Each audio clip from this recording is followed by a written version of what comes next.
Okay అండి. ఇచ్చింది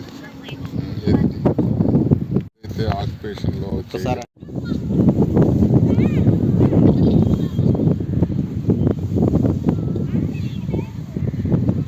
అందరికీ నమస్కారం. ఇక్కడ మన టిట్కో హౌసెస్ సంబంధించిన ఈ ఏరియాలో, ఈ ప్రాంతంలో ప్రభుత్వం ఈ టిట్కో హౌసెస్ కన్స్ట్రక్షన్ చేయడానికి కానీ, అదేవిధంగా ఇక్కడ వసతులు ఏర్పాటు చేసుకోవడానికి కానీ మొత్తం మీద 20 ఎకరాల 20 సెంట్లు భూమిని ఇవ్వటం జరిగింది.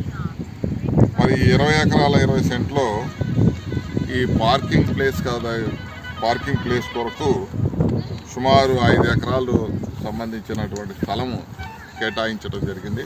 ఇప్పుడు మనం ఏదైతే ఇక్కడ నుంచొని ఉన్నటువంటి స్థలము, ఈ టిట్కో హౌసెస్ ఉన్నటువంటి ప్రజలు వాళ్ళ పార్కింగ్ కోసం ఏర్పాటు చేసినటువంటిది.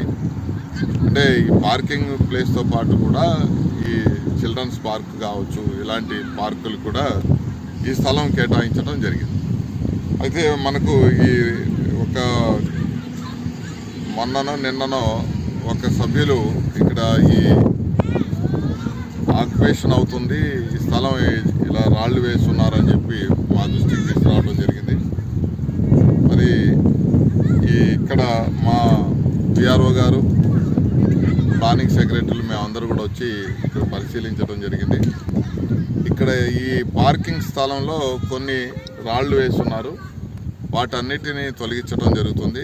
అదేవిధంగా ఇక్కడ బోర్డు కూడా ఏర్పాటు చేయడం జరుగుతుంది. ఎంఆర్పిఎఫ్ ఆక్రమణకి గురి కాబడుతున్నటువంటి స్థలం ఇది, ఇంకా ఆక్రమణ కాలేదు.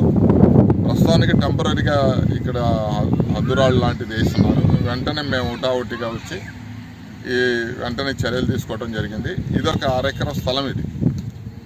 ఇదే కాదు, మరి పట్టణంలో ప్రభుత్వ భూమి ఏదైనా కానీ ఆక్రమణలకు గురి అవుతే మాత్రం తగు కఠినమైనటువంటి చర్యలు తీసుకోవడం జరుగుతుంది.